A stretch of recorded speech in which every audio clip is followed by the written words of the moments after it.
નમસ્કાર, ઉજાસ ટીવીમાં હું પંકજ આપનું સ્વાગત કરું છું। આજના તારીખ 20મી મે અને બુધવારના અમેરિકાના મુખ્ય સમાચારમાં જોઈએ તો અમેરિકામાં અસાયલમ મેળવીને રહેતા ભારતીય પરિવારની હાલત દયનીય એટલે કે ખરાબ થઈ ગઈ છે। આ પરિવારને ડિટેન્શન સેન્ટરમાં નરક જેવી યાતનાઓ આપવામાં આવી રહી છે। દીકરી દીકરા જીવન મરણ વચ્ચે ઝોલા ખાઈ રહ્યા છે। આ પરિવારની દુઃખભરી સમગ્ર દાસ્તાન વિગતવાર રજૂ કરીશું। ઉપરાંતના સમાચારમાં જોઈએ તો અમેરિકામાં ગેરકાયદે રહેતા ભારતીયો અને ખાસ કરીને ગુજરાતીઓ માટે રાહતના સમાચાર સામે આવ્યા છે। કોર્ટ દ્વારા એક એવો ચુકાદો આપવામાં આવ્યો છે કે હવે કોર્ટમાંથી આઈસ દ્વારા જે કામ કરવામાં આવતું તે નહીં થઈ શકે। આ ઉપરાંતના સમાચારમાં જોઈએ તો ભારતીય વિદ્યાર્થીએ અમેરિકામાં ડંકો વગાડ્યો છે। પોતાની પ્રતિભા અમેરિકામાં આપણા વિદ્યાર્થીએ સાહિત્યનું સૌથી મોટું ઇનામ જીત્યું છે। આ સોફી કેર પ્રાઇઝ શું છે અને ભારતીયોને ગૌરવ અપાવનાર વિદ્યાર્થીની તલસ્પર્શી વિગતો રજૂ કરીશું। તો ચાલો તમામ સમાચાર જોઈએ વિસ્તારથી। અમેરિકાની ધરતી પરથી એક અત્યંત હૃદયદ્રાવક અને આંખોમાં આંસુ લાવી દે તેવા સમાચાર સામે આવ્યા છે, જેણે ત્યાં વસતા સમગ્ર ભારતીય સમાજને હચમચાવી મૂક્યો છે। પંજાબથી 2022માં અમેરિકા આવેલા અને સેન્ટ્રલ લોસ એન્જલસમાં સ્થાયી થવા મથતા એક અત્યંત લાચાર ભારતીય પરિવારની જેલ જેવી હાલત થઈ ગઈ છે। આ પરિવારના પિતા જગદીશ વતનમાં ધાર્મિક ધમકીઓ અને ભયાનક હિંસાનો ભોગ બન્યા બાદ પોતાની સુરક્ષા માટે પહેલા શીખ ધર્મમાંથી કેથોલિક ધર્મમાં કન્વર્ટ થયા અને ત્યારબાદ આશ્રય એટલે કે અસાયલમ મેળવવા અમેરિકા આવ્યા। પરંતુ ફેબ્રુઆરી 2026માં એક સામાન્ય અને routine immigration check in appointment દરમિયાન અમેરિકાની આકરો કાયદો અમલ કરાવતી એજન્સી આઈસ દ્વારા આખા પરિવારની અટકાયત કરી લેવામાં આવી। આ કાર્યવાહી પછી આખા પરિવારને તાત્કાલિક ટેક્સાસના કુખ્યાત ડીલી ઇમિગ્રેશન પ્રોસેસિંગ સેન્ટરમાં મોકલી દેવામાં આવ્યા અને મે 2026 સુધીમાં એટલે કે અત્યાર સુધીમાં તેઓ લગભગ 3 મહિના એટલે કે પૂરા 90 દિવસથી આ ભયાનક ડિટેન્શન સેન્ટરમાં કેદ છે। આ ડિટેન્શન સેન્ટરમાં પરિવાર સાથે થઈ રહેલો અમાનવીય વ્યવહાર અને મેડિકલ નેગ્લેક્ટ એટલે કે તબીબી બેદરકારીને જે વિગતો બહાર આવી છે તે ખરેખર કાળજું કંપાવી દે તેવી છે। જગદીશના 12 વર્ષના માસૂમ દીકરા ગુરીને લાંબા સમયથી સ્ટૂલમાં લોહી આવવાની ગંભીર બીમારી છે, જે અટકાયત પહેલા જ શરૂ થઈ ગઈ હતી, પરંતુ આ કેન્દ્રમાં તેને કોઈ પ્રોપર સારવાર કે સ્પેશિયાલિસ્ટ ડોક્ટર પાસે મોકલવામાં આવ્યો નથી, જે તેના જીવ માટે બહુ જોખમી છે।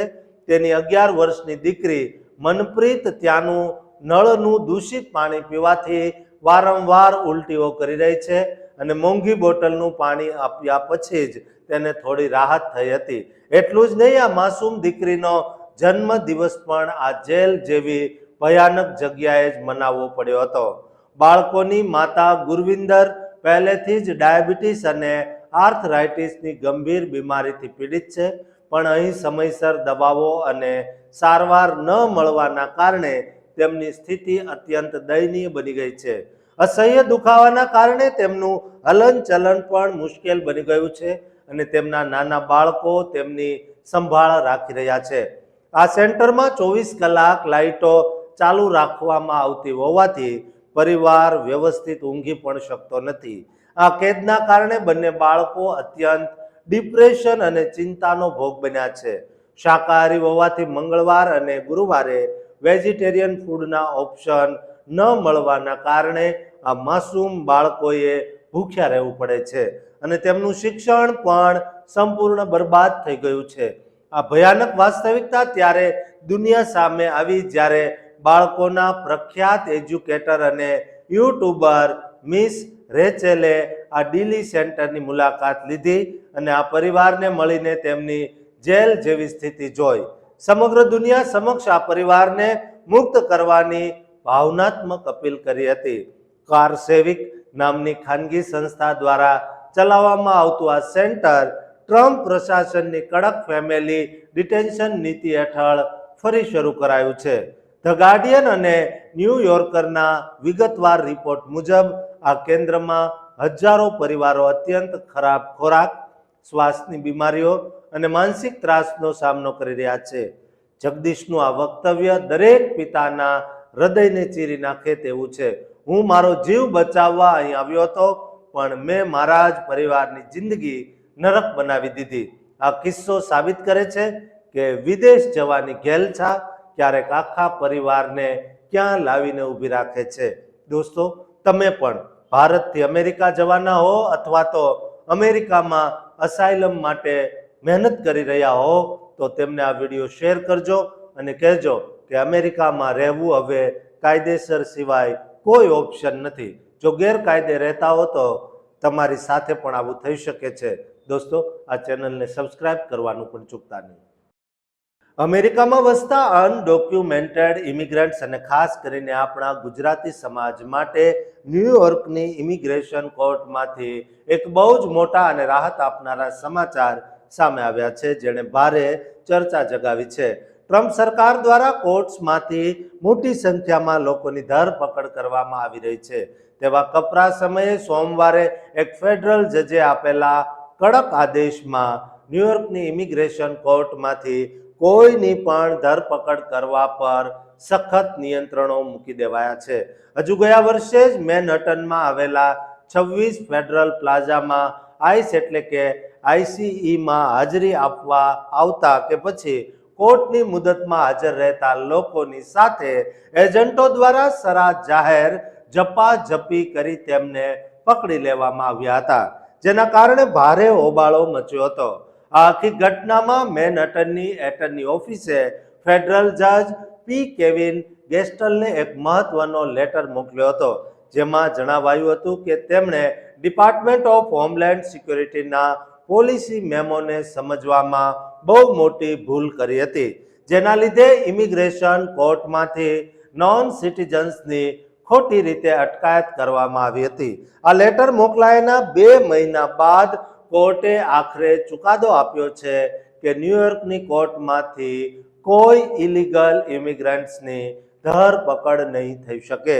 જોકે કોર્ટના આ ચુકાદા બાદ DHS મેમો સામે પણ સવાલો ઉઠી રહ્યા છે, કારણ કે તેના આધારે જ અત્યાર સુધી હજારો લોકોની કોર્ટમાંથી ધરપકડ કરાઈ હતી અને 26 ફેડરલ પ્લાઝામાં લોકોને પોતાની ફેમિલી સાથે જ ઢસડીને જેલમાં લઈ જવાયા હતા, જેની સામે 2 નોન પ્રોફિટ ઇમિગ્રન્ટ એડવોકેસી ગ્રુપ્સ દ્વારા આ ધરપકડોને ગેરબંધારણીય ગણાવીને અપીલ કરવામાં આવી હતી.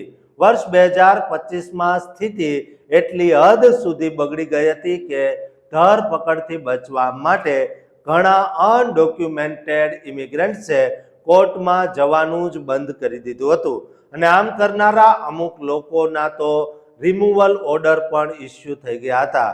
શરૂઆતમાં ફેડરલ કોર્ટના જજે આના પર રોક લગાવવાનો ઇનકાર કર્યો હતો, પરંતુ માર્ચ મહિનામાં સરકારે જ પોતાની ભૂલ કબૂલ કરતો પત્ર લખ્યા બાદ જજે પોતાનો ઓપિનિયન બદલ્યો હતો.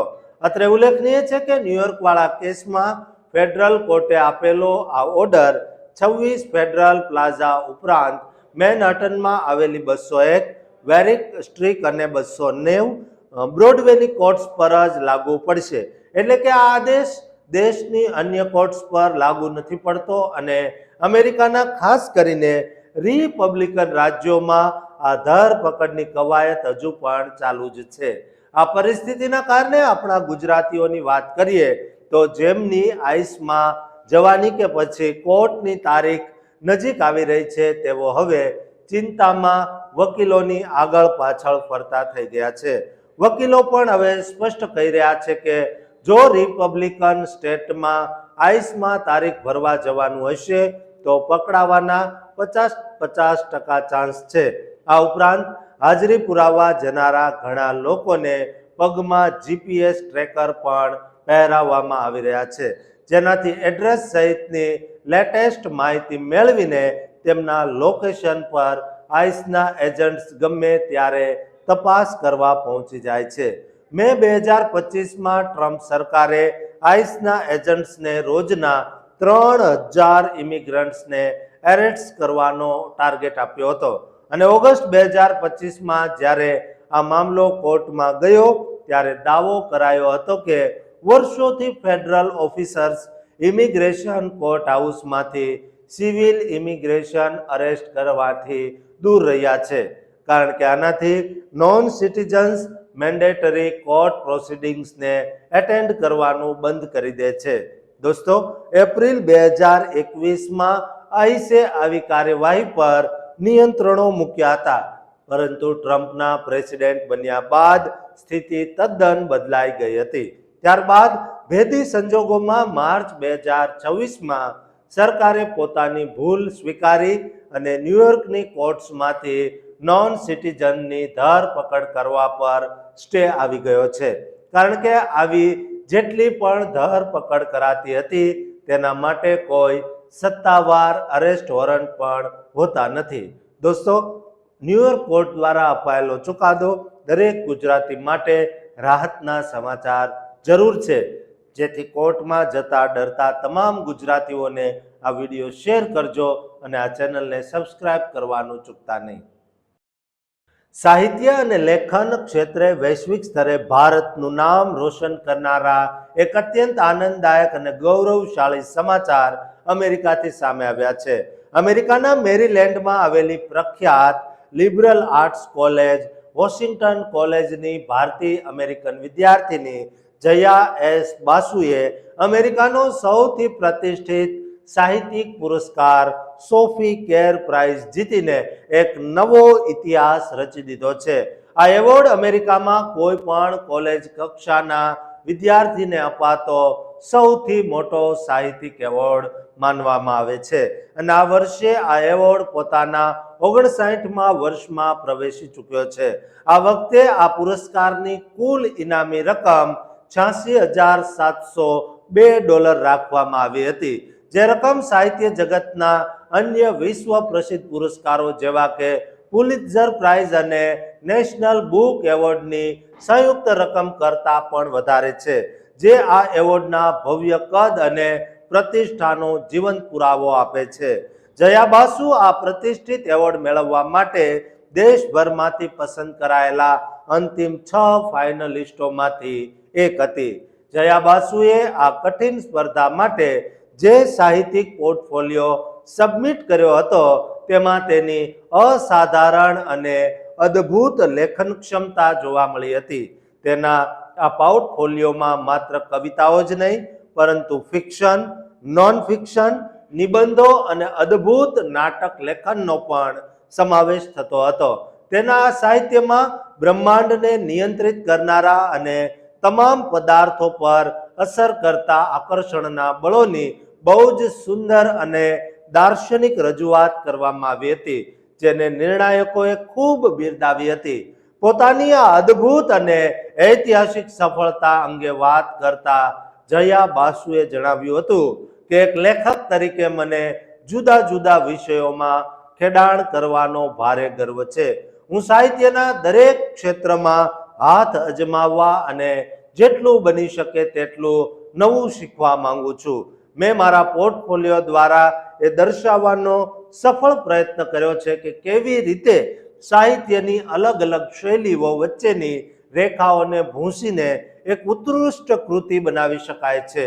આ બહુ જ ભાવનાત્મક અને મહત્વની બાબત પર પ્રકાશ પાડતા જયાએ ઉમેર્યું હતું કે મુખ્યત્વે શ્વેત લોકોનું પ્રભુત્વ ધરાવતી આ પ્રતિષ્ઠિત સંસ્થામાં આ સર્વોચ્ચ એવોર્ડ જીતનાર હું ખૂબ જ જૂજ અશ્વેત એટલે કે પીપલ ઓફ કલર વ્યક્તિઓમાંથી એક છું. આ સફર મારા માટે વ્યક્તિગત રીતે બહુ જ પડકારજનક રહી છે, પરંતુ મારા આ તમામ અનુભવોએ જ મને આજે એક મજબૂત વ્યક્તિ તરીકે ઘડી છે. મને આજે મારા પર ગર્વ છે અને આ સમુદાયનો ભાગ બનીને આ એવોર્ડ સ્વીકારવો એ મારા માટે ખૂબ જ અર્થપૂર્ણ અને યાદગાર ક્ષણ છે. વોશિંગ્ટન કોલેજના એસોસિએટ ડીન શોન મિહાને પણ જયાના મુક્ત કંઠે વખાણ કરતા કહ્યું હતું કે જયાનું લેખન પાંડિત્ય, સુંદરતા, આશ્ચર્ય અને ઉદ્દેશ્યનું એક અદ્ભુત મિશ્રણ છે અને આવી કોઈ ક્ષમતા પ્રોફેશનલ કે દાયકાઓનો અનુભવ ધરાવતા લેખકોમાં પણ માંડ જોવા મળે છે. જ્યારે જયાએ હજુ અંડર ગ્રેજ્યુએટ સ્તરે જ આ અસાધારણ સિદ્ધિ મેળવી લીધી છે. તમને જણાવી દઈએ દોસ્તો કે જયા બાસુ અત્યારે થિયેટર અને અંગ્રેજી વિષય સાથે ડબલ મેજર કરી રહી છે. આ અગાઉ પણ તેના પ્રખ્યાત નાટક મહામોહ અને સુંદર કવિતા romance of the kitchen sink માટે તેને અમેરિકાના જુદા જુદા પ્રતિષ્ઠિત રાષ્ટ્રીય પુરસ્કારો અને નોમિનેશન મળી ચૂક્યા છે. આ સોફી કેર પ્રાઇઝનું નામ 20મી સદીના શરૂઆતના પ્રખ્યાત લેખિકા સોફી કેરના નામ પરથી રાખવામાં આવ્યું છે.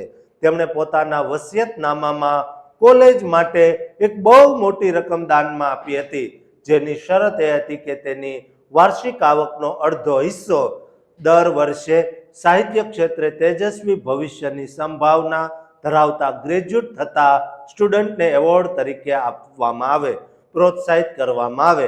જયાની આ સફળતાએ સાબિત કર્યું છે કે પ્રતિભા કોઈ સરહદોની મર્યાદા નડતી નથી. દોસ્તો, આ આપણા ભારતીય વિદ્યાર્થીએ અમેરિકામાં જે રીતે ભારતનો ઝંડો લહેરાવ્યો છે અને સફળતામાં નામ રોશન કર્યું છે, તે ખરેખર શેર લોહી દરેક ભારતીયને ચડાવે તેમ છે. માટે દરેક ગુજરાતી, દરેક ભારતીયને આ વિડીયો શેર કરજો અને આ ચેનલને સબસ્ક્રાઇબ કરવાનું ચૂકતા નહીં.